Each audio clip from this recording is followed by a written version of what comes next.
Naalala ko pa nung Pasko at Karawan, nakangiti sila, may hawak na laruan. Ang panganay ang bida, ang pangalaw ay laging may bago.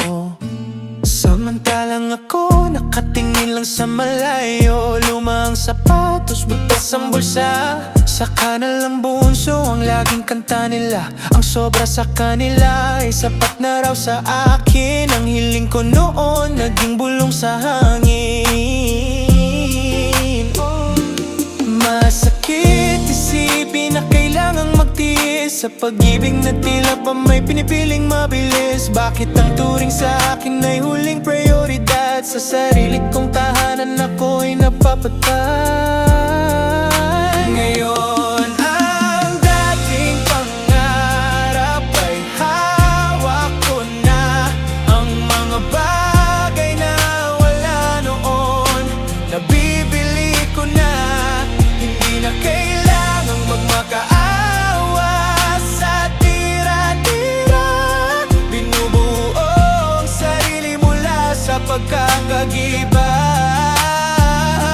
Pinibili ko ang saya na ipinakait nyo para sa batang ako na laging dehado. Hindi na ako ang bunsong laging huli, ngayon ako na nauna sa sarili kong muli.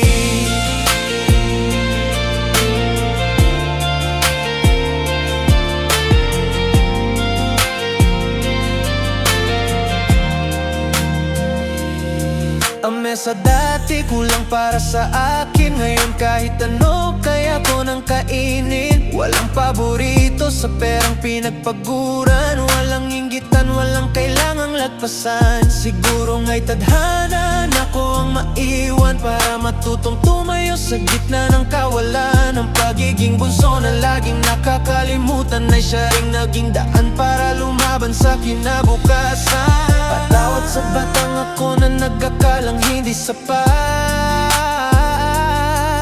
dahil lang sa pag-ibig ni na amatin ng hindi tapat. Hindi mo kailangang maging paborito para magtagumpay. Ikaw ang gumuhit ng sarili mong kulay at buhay. Ngayon ang dating pangarap ay hawak ko na. Ang mga bagay na wala noon, nabibili ko na. Hindi na kailangang magmakaawa sa tira-tira. Binubuo ang sarili mula sa pagkakagiba.